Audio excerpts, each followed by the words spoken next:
The election is just 37 days away, and time is running out for Mitt Romney to overcome the lead the president has built up in important swing states like Ohio and Florida and Virginia. Could things change on Wednesday when we have the first presidential debate? Of course, there are 2 more in October, so we certainly shall see.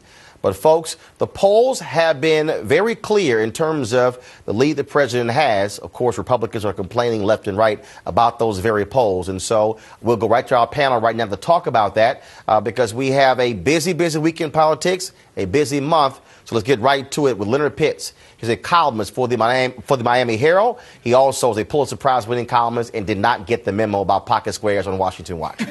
Karen Finney, former DNC communications director and MSNBC contributor. Sophia Nelson, political commentator and Griot.com contributor. And we thought we fixed his attire, but he is back to season 3. I don't know what's going on with Georgetown University professor Dr. Chris Metzler. We're going to have to call Mickey Taylor again. I thought we covered all this, Chris. Man, I'm teaching today. I got to be... Man, come on. You got to be a role model for your students. All right. All right, folks. Let's now Leonard, this is your first time, so we'll make it to point. We'll go easy on you. Not really. No, I don't think so. Not really. All right. We're going to start off with, first of all, the Obama campaign. They are using Mitt Romney's own words against him. And the ad is real clear in terms of the message they're trying to get across. Check this out. There are 47% of the people who vote for the president no matter what, who are dependent upon government, who believe that they are victims, who believe that government has a responsibility to care for them, who believe that they're entitled. Mitt Romney made the Obama campaign's job real easy. All they did was press play. You know, the problem that Romney has continuously had is that every one of his gaffes plays into his greatest weakness as a candidate, which is this idea that he's not trustworthy, that you don't know where he really stands. So the idea that behind closed doors, this is how he's talking about people, not just the 47% and the idea that people will vote for Obama, but in such disparaging, disrespectful ways and it also shows just a lack of understanding about our country. But what got me was, again, I think they reinforced the notion of they're victims. All they want are handouts. And then you see these photos, these images of veterans, of just regular, ordinary folks with these concerned looks on their face. I mean, it simply is not a good look for Mitt Romney and his campaign. It's a very powerful ad. We talk about how it speaks to the fact that he doesn't know the country. It also speaks to the fact that he doesn't know the poor, the underclass, however it is that you want to characterize them. I spent some time reporting on those folks, and what I found was not victims. I found people, lady trying to make it on fast food wages from Wendy's, working 33, 34 hours a week. They won't give her 40 because then they've got to pay her benefits. And this woman's trying to survive with 2 kids and pay $335 a month in rent. Before I go to Sophia and Chris, I want to play, though, Mitt Romney's response, trying to say no to the poor. I get you. More Americans are living in poverty than when President Obama took office, and 15 million more are on food stamps. President Obama and I both care about poor and middle-class families. The difference is, my policies will make things better for them. Chris, the look on your face is like, man, that was like rough. I'm sorry, Sophia. So you care about the poor people sitting in what looks like a suite at the Ritz-Carlton. I mean, come on, man. Look, at this point. Sophia. The most fascinating thing about the 47% comment is that Romney was talking to people in his own base and doesn't even realize that he offended people in his own base. Working class, the Reagan Democrats, those folks that live in Pennsylvania and states like maybe Minnesota and Nevada, whatever, folks that work, white working class people, more likely swing Republican.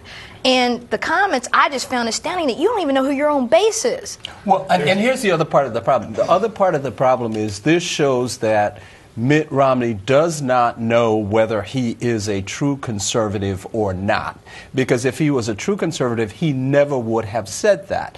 A conservative is not going to sit around and dismiss the entire country, essentially. I mean, and you're playing to the people who you think are going to vote for you. You don't even know who your demographic is. Come on. Leonard, we saw this. This is ridiculous. Isn't there a point at which, if the gaffes continue to reinforce the stereotypes, you have to wonder if the stereotypes aren't stereotypes or if they're not, in fact, this is who you are, this is who you're dealing with? And that's part of why I think those comments were so damaging to him, because it was not just the sort of you don't even know who's in your base, because some of the people in his base actually agreed with him, by the way. Some of the same 47%. Such as the folks in the room. Yeah, exactly. But at the same time, also, this is a modern campaign. This is 21st century. You're never off the record. You physically cannot think that you're going to go to one audience and say one thing and it won't get out to another audience. Especially with iPhones and stuff. It was very interesting this week reading a number of conservatives who are angry at the campaign refuses to go big, to really use some big ideas.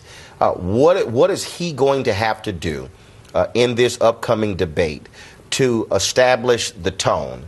And also, President Barack Obama also, I think, has to do the exact same thing. And that goes to my point. I'm sick of this whole notion of playing down expectations. No, you're running for president. No, you play up expectations. Well, and I saw Stephanie Cutter on the other day, the deputy campaign manager, and I was a little bit astounded because she really was lowering expectations for the president in a sense and saying that Romney was a really good debater in the primaries and that they actually expected a good performance for him. And I was like, wow, that's interesting because the president's probably a pretty good debater. I am offended when you're running for president and somebody says, let's lower expectations. I'm sorry, not when we tell our children every day we have high expectations for you. Sure. I have very high expectations for Romney and the president because you want to be president. But I think the stakes for each of them are slightly different. For Romney, particularly now that early voting has started, he can't afford to have a bad day. And part of his problem has been he'll have one good day and then it all goes downhill. So he's got to have a really solid performance and continue to have a good week after that. For President Obama, he's got to have a strong performance, and he's got to be able to have a command of the facts, a command of here's what I've done, here's what I'm going to do.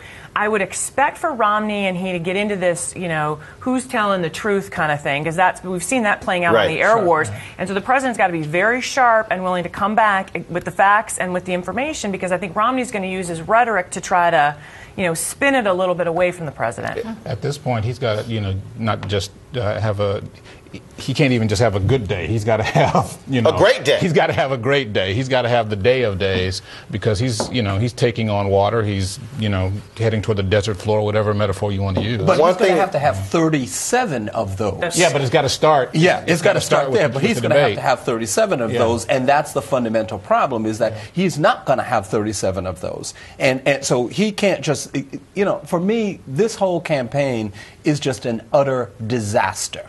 I mean, I have never seen. It is. You sound like your fellow conservatives, Chris. Yeah, it is. It is an utter disaster. I disagree. There are two issues that the Romney campaign, if they will focus in on, they could hurt this president. I'm going to give you some advice, Mitt Romney. Number one is the Libya issue and the whole management of whether or not the White House knew the day after, within 24 hours, that was in fact a terrorist attack. And the second thing is this economy issue. He has just been off message on the two areas. Foreign affairs, the president's not really vulnerable because of Osama bin Laden, but this Libya thing and the attacks on the embassies, that's an issue for them. The Republicans have just fumbled this badly. No, I agree with that. Look, on the Libya, I agree. There are very relevant questions, but because Romney kind of screwed himself, with his statement, and then the 47% video came back, and they don't have a core message, and they don't have a good operation.